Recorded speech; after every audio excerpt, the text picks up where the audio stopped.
ideas, and strengths to pursue a common goal. I ask that you fill each heart with your presence and grant each mind clarity. Please help us to use this time wisely. Direct us in the way we should go and make the path before us clear. May all we do be to the glory of your name. In Jesus' name I pray. Amen.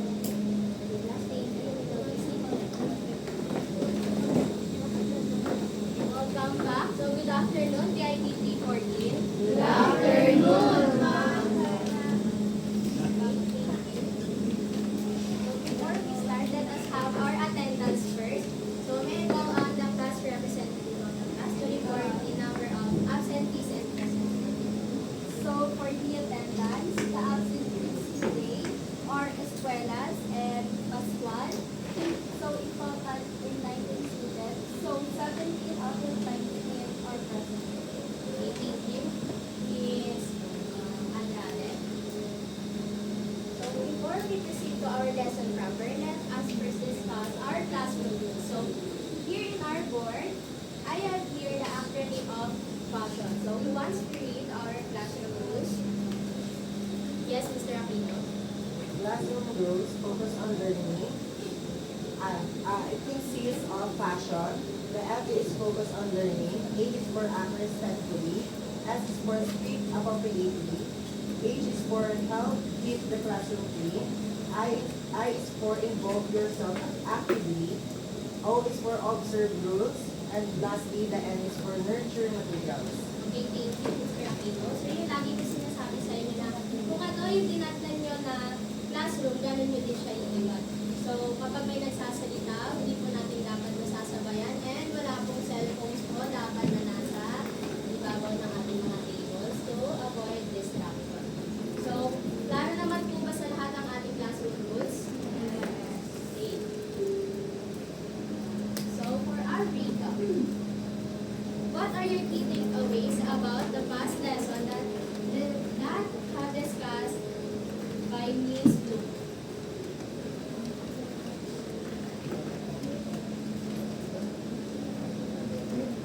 Yes, Ms. Ikuro. So, lately po, it is a process po ng pag-communicate, like to po and then okay, very good. So, for Ma'am Plumo's lesson is fabric manipulation. So, from plain fabric, magagather tayo ng dun sa fabric na yun to create shape and another appearance for that plain fabric.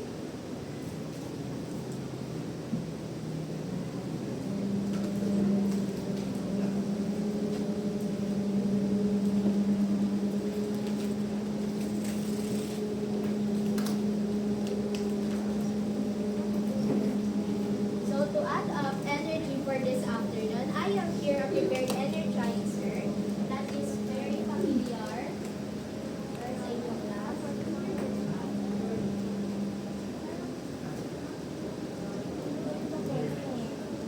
So, our energizer calls 4 peaks, 1 word. So, who wants to read the direction for our activity? Yes, Miss Aloha. The picture is shown students will observe the winner and think of the word that they select. To answer, raise your hand and only the student called will respond. If the answer is correct, the next set of pictures is shown. If incorrect, another student may try. The goal is to identify the word for duty to the competition. Okay, thank you, Miss Aloha. So, clear naman po ba sa inyo ang ating direction? So, let's start our short activity. The first set of pictures.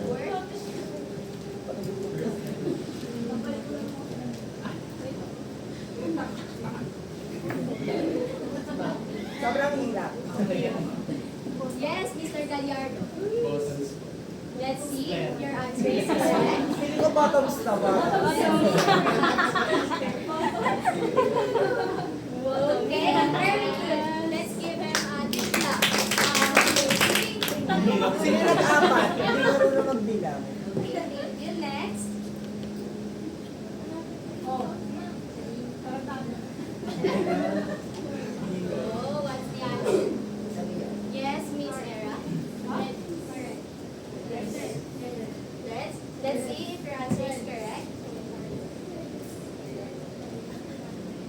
Okay, very good.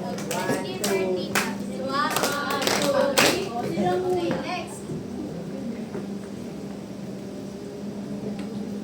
Yes, Miss Aversosa. Ribbons po. Ribbons. Let's see if I can. Mali yan, ribbons. Okay, very good. Okay, let's give her 3 claps. 1, 2, 3. Next. Ikaw ang pinaka-easy. Next. Oh.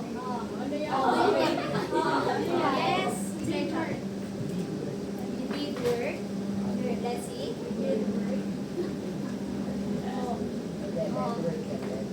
Okay. Let's give him a 3 clap.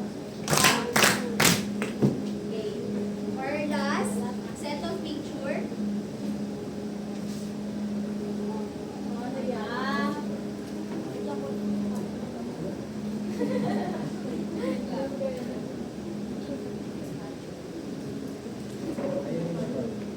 Yes, Miss Adate. Lumapit pa yan. Okay, very good. Let's give her 3 claps. Okay, thank you for your active participation in our activity.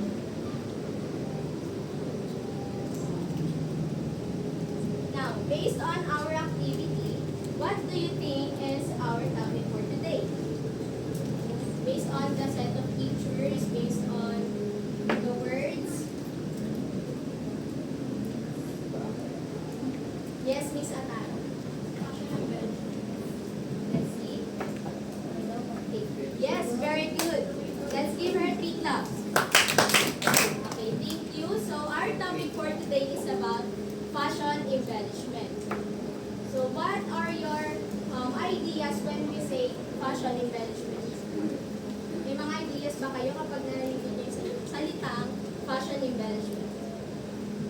Yes, Mr. Akin. Fashion embellishment po is a decorative item wherein it is creatively input directly to the fabric to create a wonderful product or process po siya para maano din siya, magkaroon siya ng embellishments. Okay, thank you for your answer. Let's see. So, okay, before natin malaman ito nga ng fashion embellishment, we have our target goals as we go on to our lesson. So, for learning objectives, who wants to read?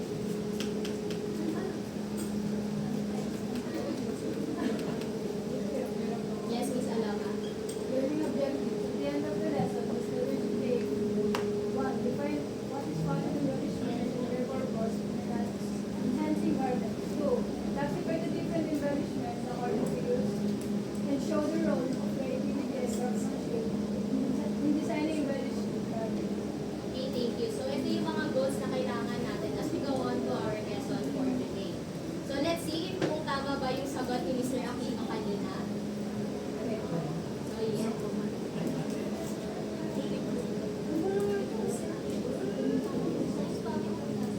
So, for fashion embellishment refers to decorative details added to clothing to enhance its appearance, texture, and uniqueness. So, tama yung sinabi ni Mr. Aquino kanina. Ito yung mga ina-add sa ating mga plain fabric para magkaroon ng buhay yung plain fabric na meron tayo. So, ano nga ba yung gamit ang embellishments sa ating mga garments? So, we have 2 types of uses ng mga embellishments. First, we have the functional, and second, we have the decorative. So, when we say for functional, yung mga embellishment na yun is nakakatulong siya sa garment to open or to close the some parts of the garment. So, in terms of decorative naman for embellishment, nagbibigay siya ng buhay, ng texture, nag-create siya ng visual interest sa iba't ibang pananaw ng mga fashionistas o ng mga tao na gumagamit ng garments. So, fashion designers use embellishments to express creativity, show craftsmanship, and define the identity of a clothing piece. So, mas pinipili ng mga fashion designers, kahit naman tayo as a student, mas gusto natin na may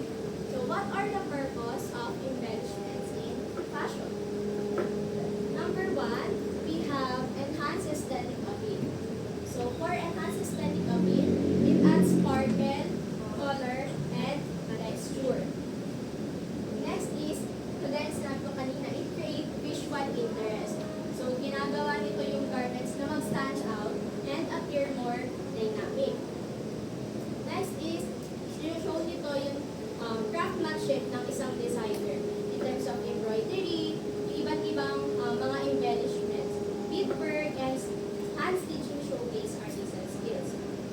Next. So, ayan. Kapag naglagay tayo ng isang embellishment sa isang plain fabric, of course, madadagdagan yung value niya. Kapag nag-compare tayo ng dalawang fabric na parehas ng design, parehas ng cut, and yung isa may garment siya, of course, kapag binenta mo siya, mas mahal yung merong embellishment.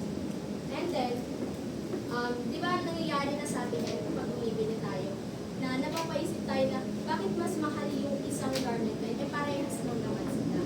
So, doon na papasok yung purpose ng embellishment sa isang fabric or fashion.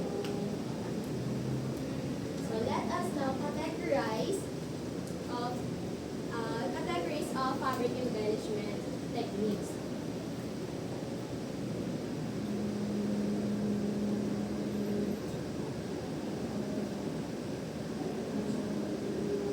Okay, first we have a stitch-based embellishment. Who wants to read?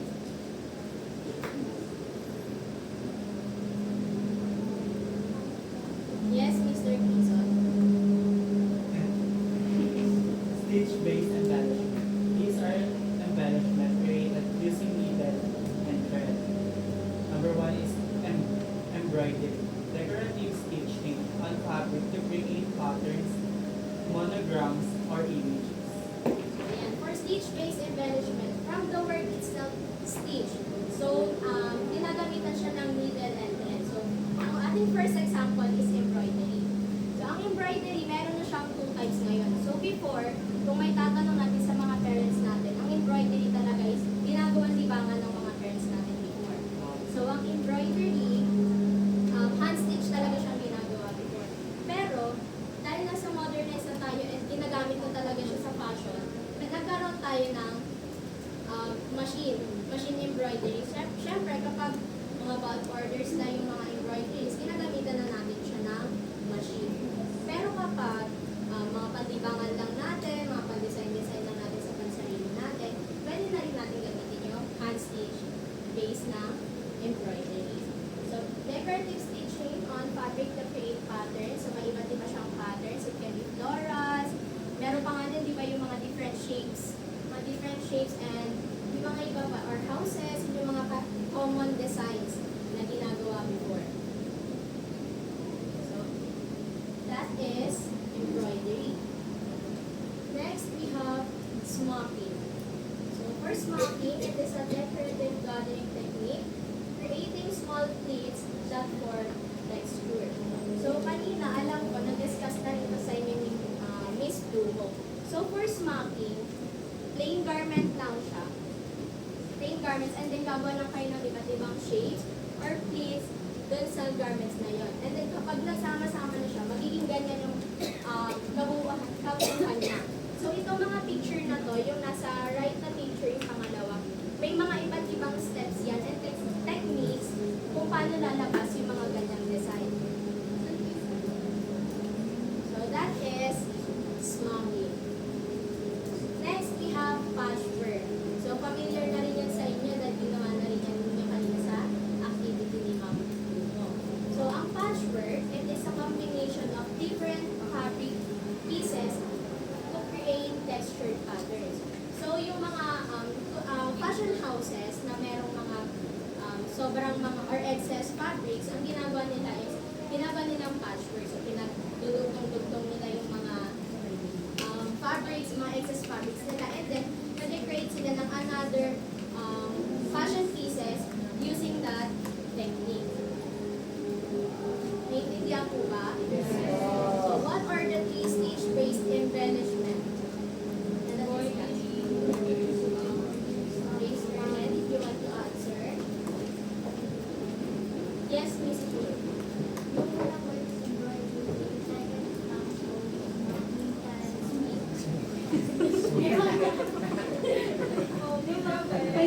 Okay, so in stitch-based embellishment, we have embroidery, smocking, and patchwork. Now, let us now move on to our second technique,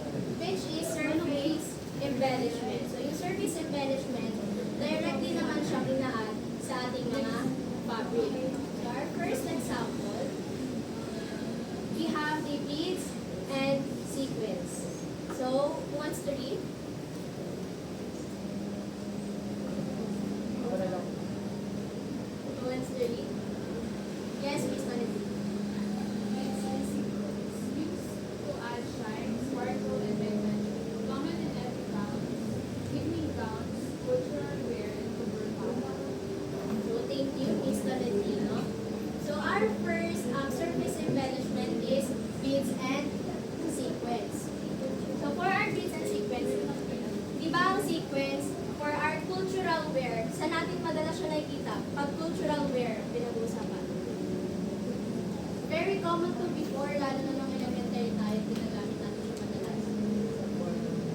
Yes, for buwan ng wika. Ano specific? Filipiniana po. Filipiniana and yung yes, correct. So, doon natin siya madalas nakikita sa cultural wear.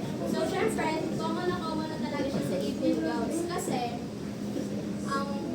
ang purpose ng beads and sequins, lalo na sa mga evening gowns, is mag-create ng light and shiny effect dun sa kanilang mga fashion pieces.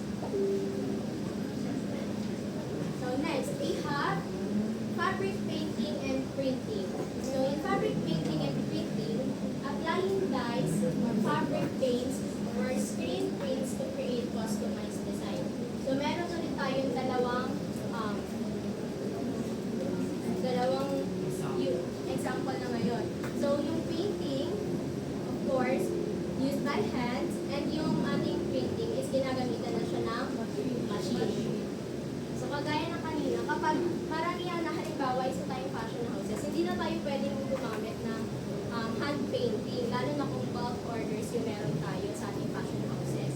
So, kaya kailangan talaga natin gumamit ng machine. Okay, next. We have the days streaming.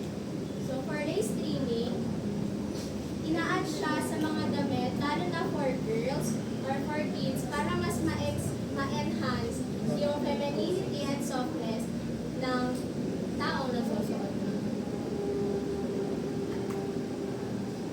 Okay, for last, ng surface embellishment, we have rhinestones and studs. So, nag-a-add siya ng glamour. Kagaya ng beads and sequins, ganun din yung gamit ng rhinestones and studs. Siyempre, kapag natatamaan siya ng mga lighting, lalo na kapag ginagamit natin siya sa mga gowns or dresses, kumikinang siya, nag-a-add siya ng shiny effect kapag natatamaan siya ng ilaw. So, for studs naman, pwede siya maging functional. Ito, paano para magiging functional ng studs?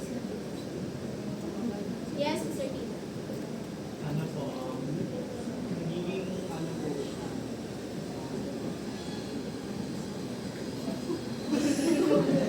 yung tinutusok po, ayun, pin, Nagiging pin siya. Another? Yes, Mr. Tito. As a button.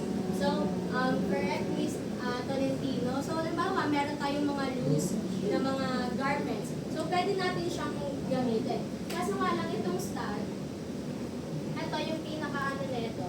Ito yung nilalagay dun sa butas.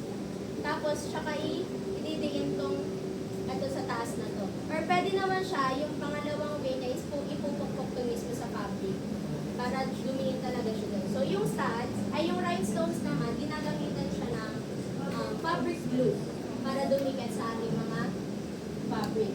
So, what are the 4 embellishments na nabanggit sa ating surface embellishment?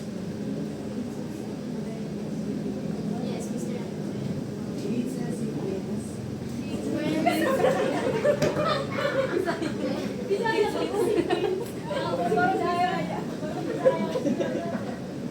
Number 2 is fabric painting or printing. As lace streaming, then ano po, Rhinestones. So, beads and sequins.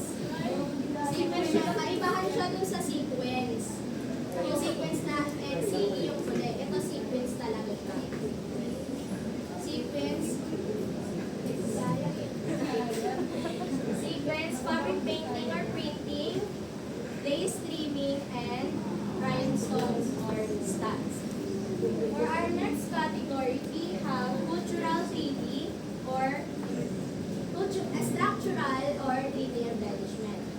So this embellishment creates depth and dimension to our fabric.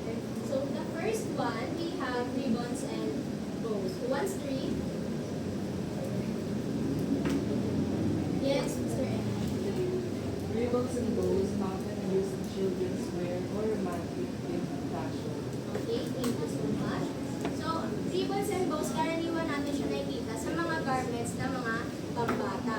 Pero, ginagamit din natin yung ribbons, depende sa theme theme na pupuntahan natin. For example, sino yung madalas nyo nakikitaan ng ganitong design sa mga TVs? Yes, si Vice Ganda. Di ba, madalas natin siya nakikita yung mga, yes, si Maloy.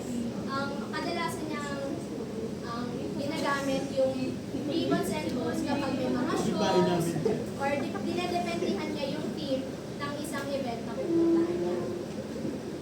Okay, next. We have the patches. So yung patches can be decorative or functional, used in streetwear and denim. So paano paraan siya nagiging decorative and functional? Other hand? Yes, Mr.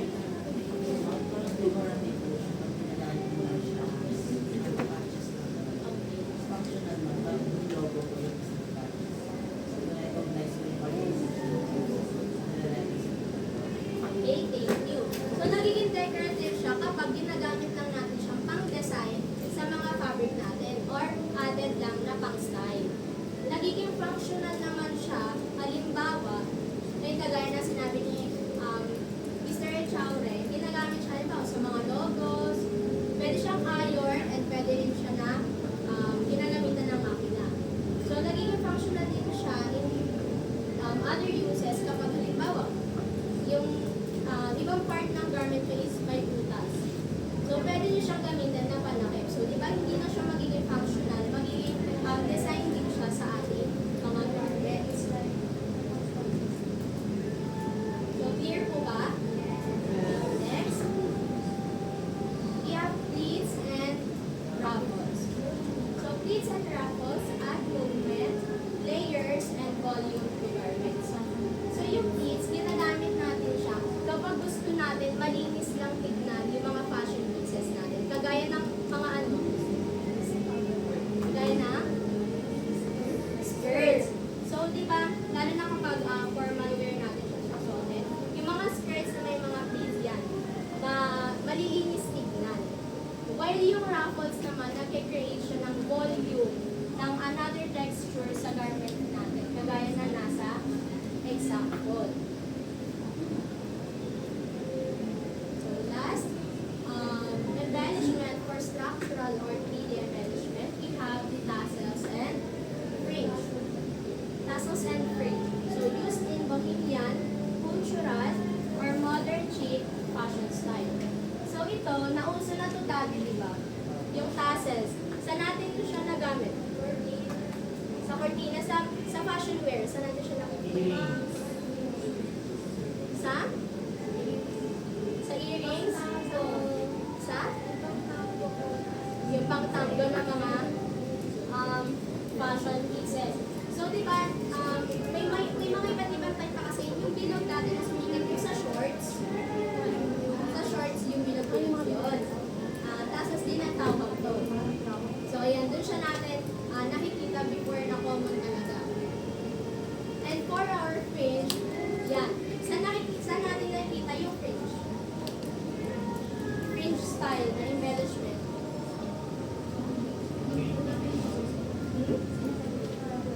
Ano? Nagbo-ballroom dance. Diba kasi, very good misinformed. So, ganyan yung style na sinusuot ng mga nagbo-ballroom dance. Kasi, kailangan yung suot nila kung ano yung movement ng katawan nila. Sumusunod din yung movement ng garments na suot nila. That's why, mas pinipiling nilang gamitin yung, or madalas na ginagamit yung high fringe na embellishment. So, what are the four structural or 3D embellishment na nabanggit natin under the structural 3D embellishment? Anyone? Yes, Mr. Wilson. Number 1 is ribbon. Number 2 po is patches. Number 3 is pleats ma'am. Tapos, comfort po is tassel. Okay, very good. First, we have ribbons and bows. Second is patches. Third is pleats and ruffles. And fourth is tassels and fringe. For our last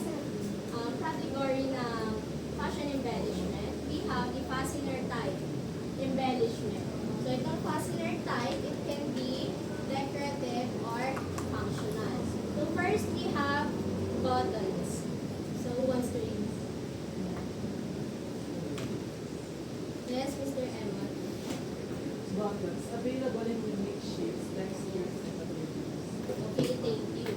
So, naging decorative siya depende sa design ng buttons. So, kapag nilalagay natin siya, depende siya sa design. So, magiging decorative siya. So, kapag naman, pag functional, ginagamit natin siya to close and open a specific part of a garment. So, first, we have buttons. Second, the zippers. So, zippers, visible or decorative. So, used not only for function, but also for styling in streetwear and denim. So, di ba, may mga design style, lalo na sa mga denims or leathers, may mga design tayo na nakikita na napakaraming zippers. Pero pag in-up and down mo siya, hindi siya nasasara. So, ang function niya is for decorative lang. So, kapag functional ay kagaya nung sa mga polos na naka-zippers, yung mga pants na may zippers. So, ayun yung, doon naman siya nagiging functional. So, kagaya niyan, dito sa may denim, pwede siyang decorative, ma-open to. At pwede siyang decorative, design lang siya sa baba ng ribbon. At pwede rin naman siyang functional kapag masikip yung part na yun, yung sa baba ng pants. Okay, next. Okay, fastener type, embellishment, decorative, and functional. We have hooks, buckles, and eyelets. So, saan natin ito kadalas nakikita? Yung hooks. Hooks muna. Sa ano po, sa likod ng mga sa blouses po. Yes, sa blouses and dresses. So, yun yung kanyang function. Pero nagiging decorative siya, depende sa design. So, how about yung buckles? Yes, or belts. So, sa belts natin siya nagagamit. Ang function, nagiging functional siya para mag-loosen and mag-tighten yung mga suot natin. Nagiging functional, ay nagiging decorative naman siya kapag, of course, depende sa design. Kung ganyan yung design, tapos kapag sinuot mo, nagdadagdag siya ng design sa ating suot. Next is eyelets. So, yes, sa shoes. Sa shoes natin siya kadalasan nakikita ito. Ito, yung mga yan, or sa mga bags. Pero nagiging decorative siya. Ang function ng pala, ayan, pwede na siya mag-tighten and mag-loosen up sa mga garments natin. So, nagiging decorative siya. Ito, kagaya nito, example nito, yung sa denim shorts or jeans na yan. Hindi naman required na ganyang kadami kapag functional. Usually, mga 6 to 10 pieces lang siya. Pero, kapag gagawin natin siyang decorative, ganyan yung nagiging kalalabasan niya. Depende sa design na gagawin natin sa isang fabric pieces. So, naiintindihan po ba? Yes. So, what are the three fastener type embellishments? Yes, Miss Lava. Button, zipper, hook, buckles, and eyelets. Yes. Buttons, zippers, hooks, buckles, and eyelets. So, ayun yung apat na category ng fashion embellishment. Now, let's proceed to the common materials for embellishing. So, yung mga mabanggit dito, pwede nabanggit na natin doon sa habang nagka-categorize tayo kanina. And yung iba naman pwedeng, hindi natin nabanggit, pero common talaga siya ginagamit for embellishing. First, we have pins. So, nabanggit na natin siya kanina. Under ng what category ang pins? Surface. Surface embellishment. Second, lace. Third, studs. Kasama ng rhinestones and yung sequins. Kasama ng beads. Yung ribbons. Pearls. Lalo ng pearls. Sobrang common na talaga siyang ginagamit na pang-design sa mga garments natin. Next, we have rhinestones. Kasama ng studs. And then, yung patches. So, these are the common materials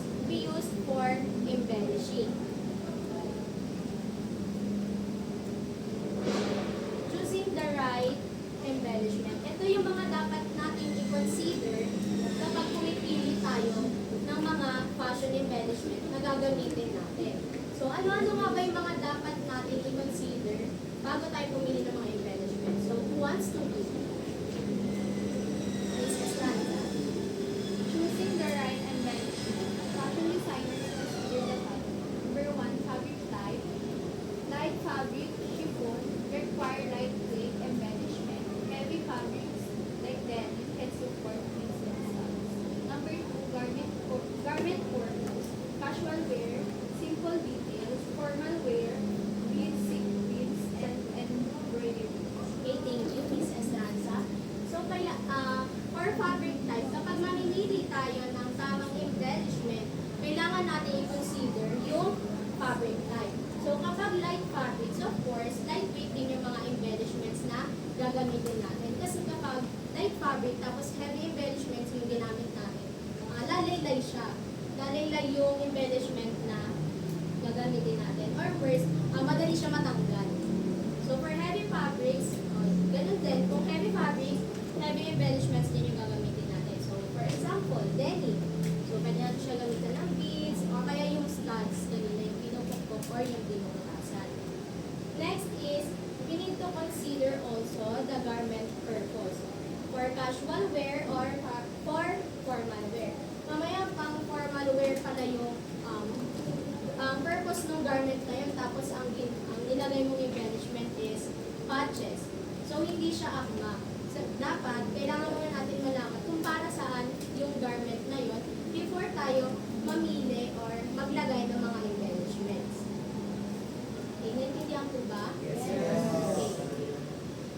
Next, we have durability and comfort. For durability and comfort, embellishments should not irritate the skin or fall off easily. So, kailangan natin i-consider yung durability and comfort, lalong-lalo na para sa ating mga wearers. Kapag, halimbawa, gagamit tayo ng lightweight fabric lang, tapos yung nilagay natin is yung mga heavy embellishment. So, pwede siyang matanggal, kagaya sinabi ko kanina, pwede siyang matanggal, or kapag naglagay tayo, halimbawa, sa satin na fabric, tapos ang nilagay natin is studs.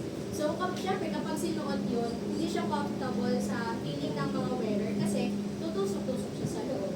Mas manipis pa yung fabric na gamit natin. So, we need to consider the durability and the comfort. Next is the design theme. For romantic, we use lace and florals. Sa modern, studs and metallic details. Additional, embroidery and appliques. Siyempre, kailangan din natin ng design. Kailangan din natin i-acto yung embellishment na gagamitin natin sa design or sa design theme na paggagamitan ng fabric. Okay. Why do you think kailangan nating malaman kung para saan or kailangan natin i-consider yung apat na yun bago tayo maglagay ng mga embellishments? Bakit may mga kailangan tayong i-consider bago tayo maglagay ng embellishments? Anyone? Yes, Mr. Emma. I think it's important po to know these four things po kasi before gumawa ng gowns kasi po para po sa model po sa comfort po niya and then yung overall quality ng design po is maganda. Okay, thank you. Any other answers po? Yes, Mr. Aquino. Furthermore po, kailangan po kasi natin siyang i-consider for us to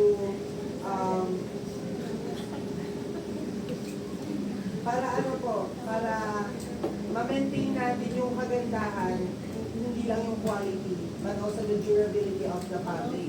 Kasi kapag design lang tayo ng design dun sa main fabric natin, kasi hindi natin kinonsider, kunyari, organza lang yung fabric natin na ginamit yung sa main fabric, tapos nilagyan natin siya ng mabibigat na mga rhinestones, ganyan, or other embellishments na hindi naman kakayanin ng fabric.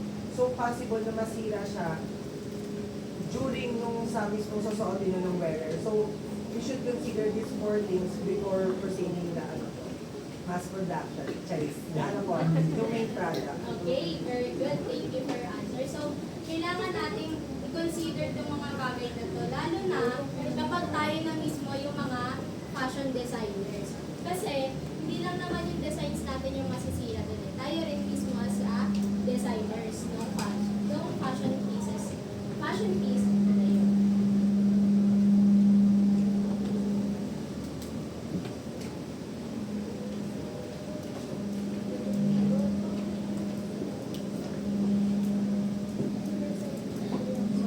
for the importance of embellishments in fashion design. So, napasadahan, narinig, nabasa na natin to kanina.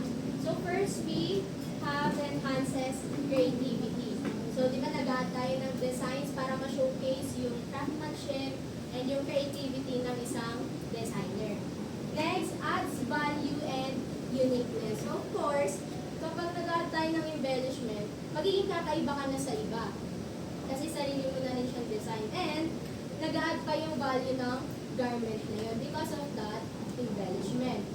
Third, we have offers endless design possibilities. Kasi nga,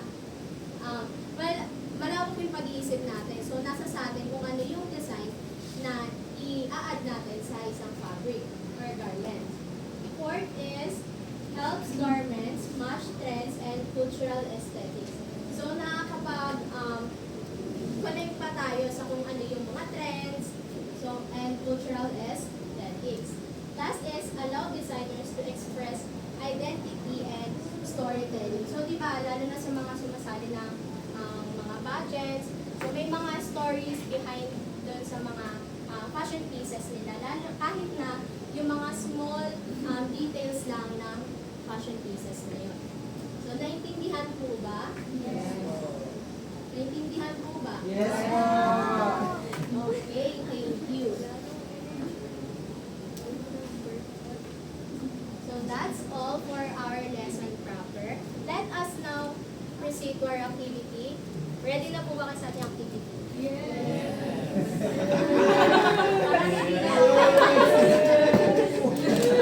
Ready na po ba kayo sa activity natin? May magagawa ba ba? Let's sabi niya na naintindihan niyo. So, I think ready na kayo sa ating activity.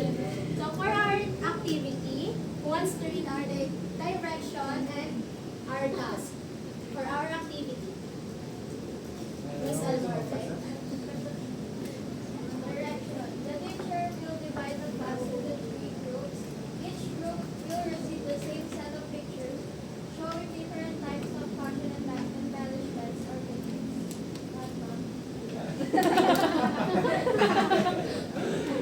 So, your task. Number 1. Work together to identify each picture and place it under the word embellishment category, such as each base, surface, structural, or railway, or fastener type. Number 2. Each picture must be matched to its correct technique or embellishment. Embellishment type. Number 3. The group with the highest number of correct matches will be determined. Okay. So, naintindihan naman po ba ang rules ng ating activity? Yes, po.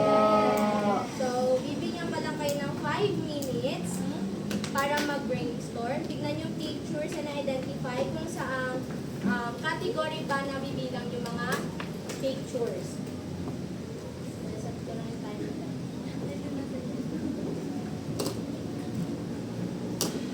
So, for 5 minutes. So, ito yung group 1. Group 1, 2, and 3. Wait lang sabay-sabay. For group 2, and group 3. So you may now open.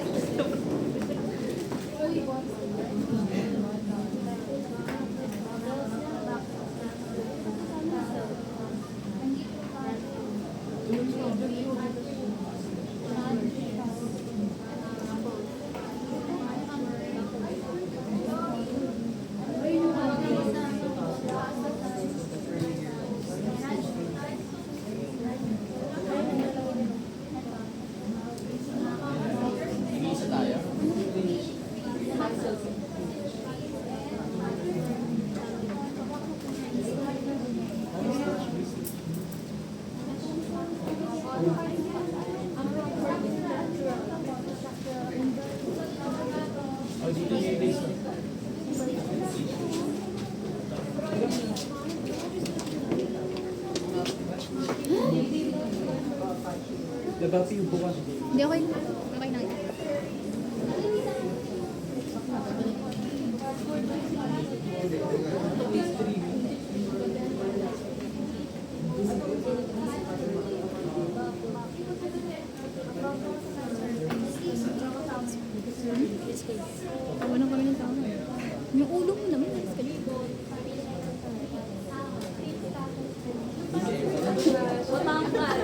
Wait,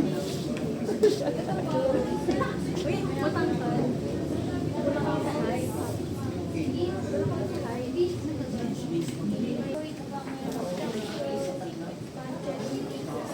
Three minutes left. Game na, minute ulit.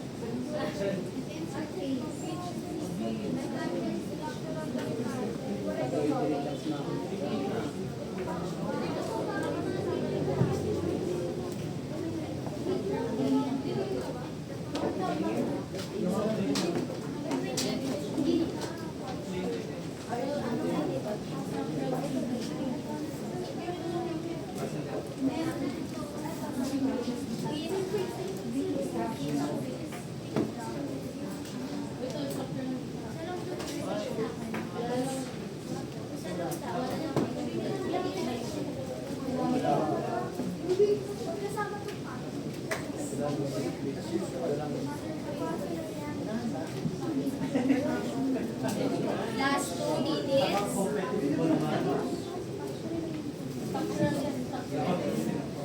So, tapos na yung group 1, yung group 20. Tapos na rin. Ididikit na lang din. Yung group 2. Lahat kayo magdidikit.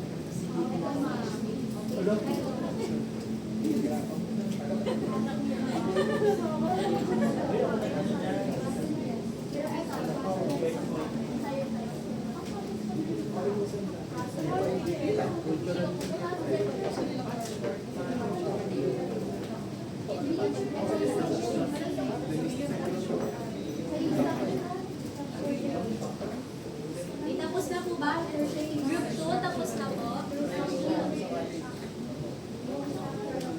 May sige, group 1, you may now face your pictures. So for group 1, nakikita nyo yung first arrow. Yung group 2, yung second arrow. And yung group 3 is yung third arrow.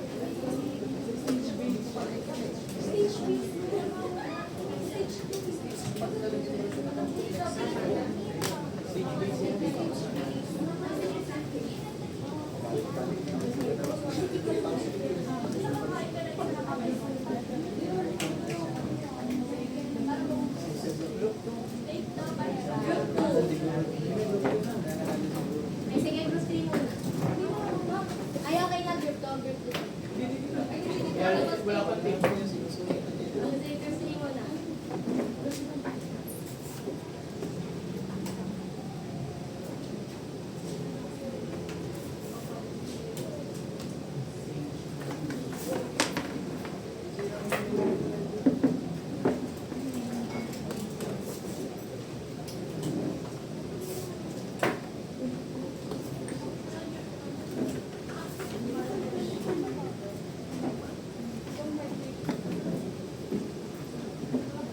Okay na po ba, group 2?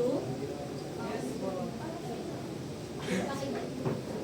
Pwede ka lang po sa board.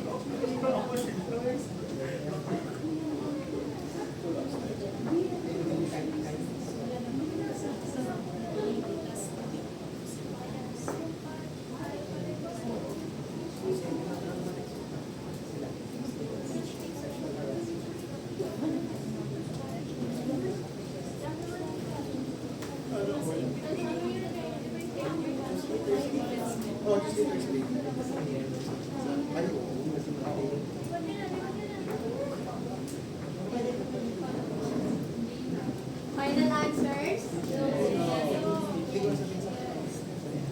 Sige, yung natira niyong 1 minute, pwede kayong magbago. Oh, pwede na eh.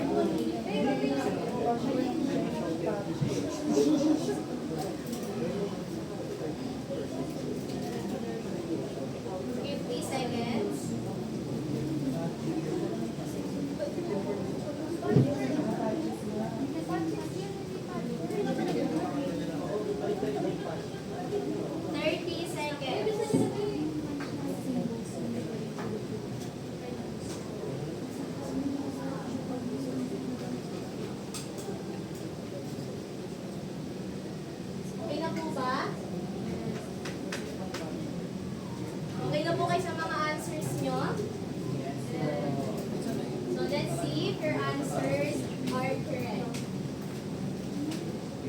stitch base, we have smocking and so ito yung smocking and this is the patchwork. So group 1, tama.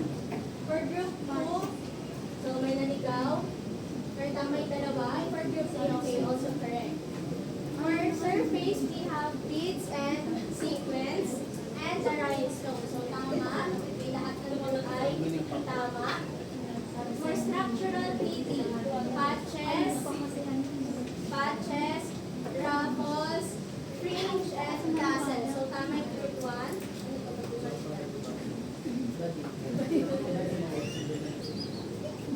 So tassels, patches, and tassels, fringe, tassels, and patches. So may kulang. Napunta sa stitch base yung sagot ng group 2, yung para sa ruffles. So for fastener type, we have buttons and buckles. So ang nakuha lang ng perfect score ay ang group 1 and group 3. So ang group 2 ay may napagpalit sila na ang picture sa stitch base and structural. So you may claim your rewards. Yung mga nakakuha ng perfect score ay next week. Okay. Next week. Feeling ko ay okay. So, naintindihan po ang ating lessons. Yes! Ang ating lesson. And kung naintindihan nyo naman kasi nakuha nyo naman ang tamang ating activity. Okay, to summarize our lesson. So, what are your key takeaways? Based sa naging activity natin and sa lesson natin kanina. Yes, Mr. Kim.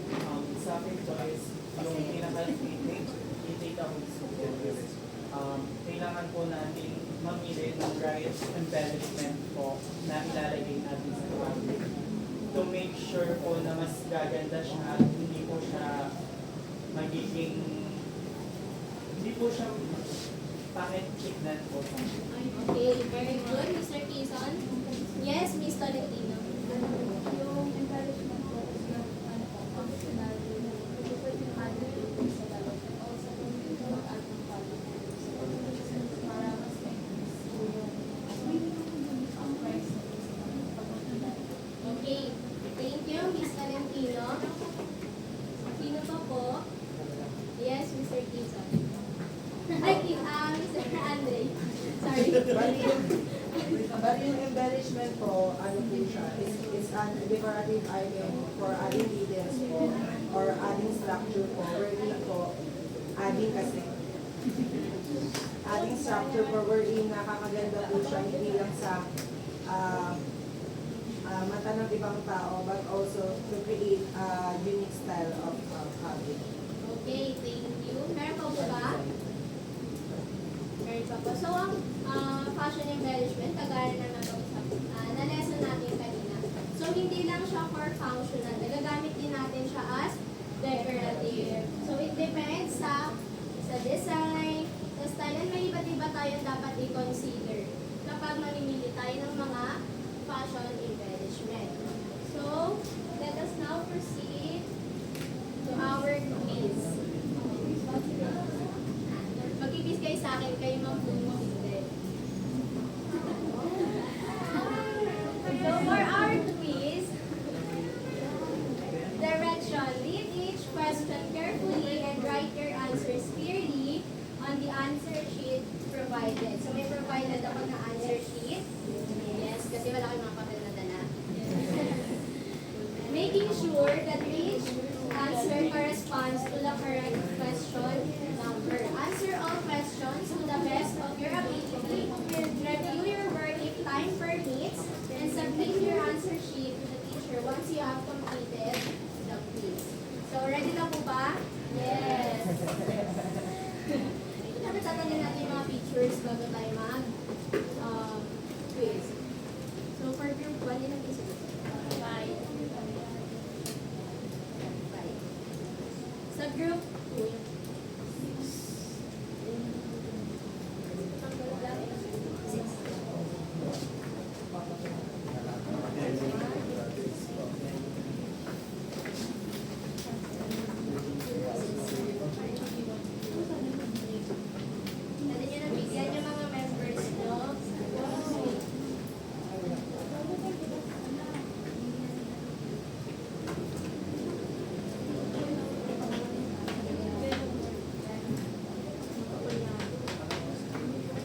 Boys class.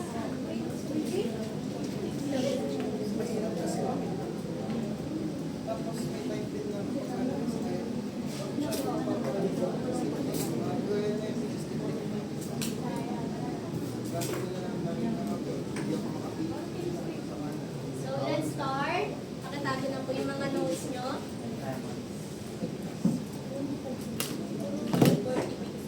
Answer sheets on your tables only.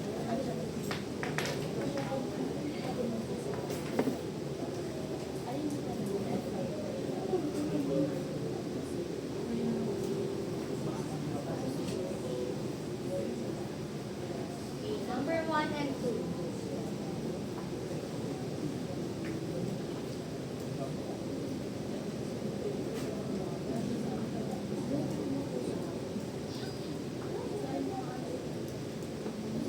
May 1 minute na kayo per slide na.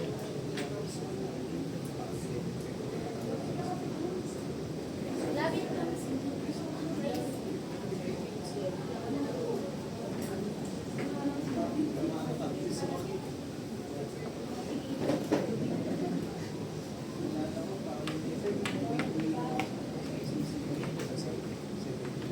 Gusto mo ba? Yan. Okay, number 3 and 4.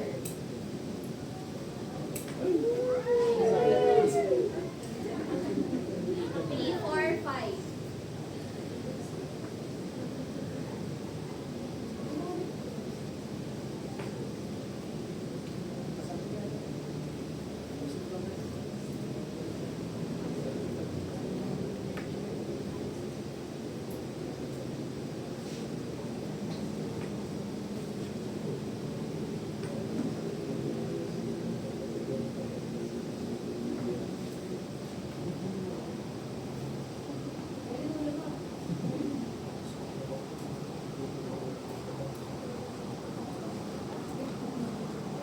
Tapos na po ba?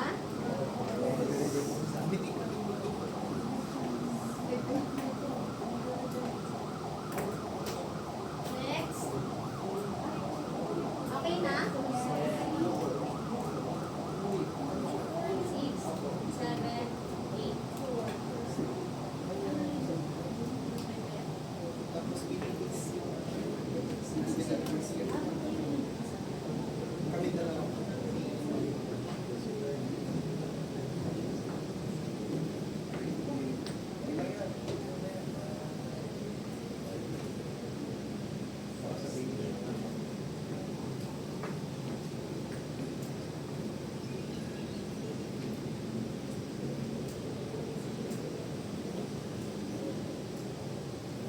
Ay, hindi. Okay lang.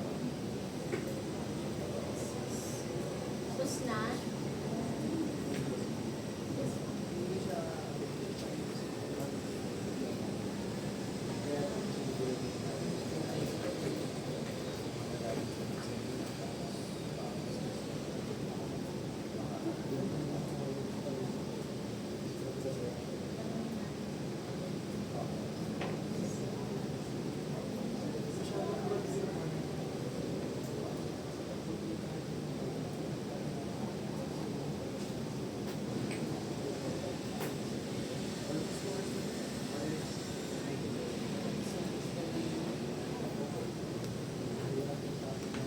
Tapos na po. Okay, test. Letter C, identification.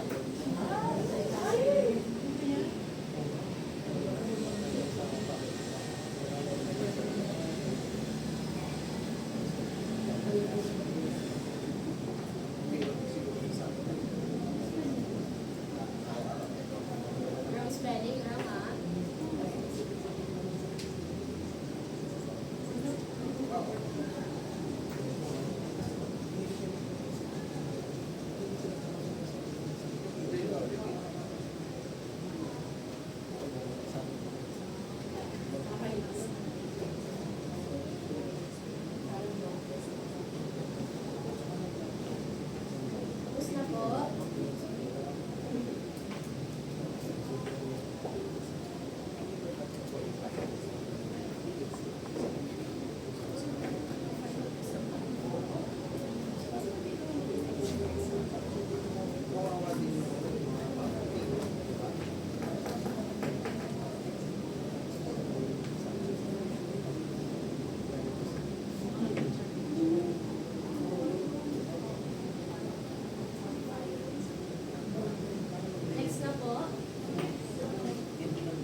tapos na, pakipasa yung mga papers mo sa leaders.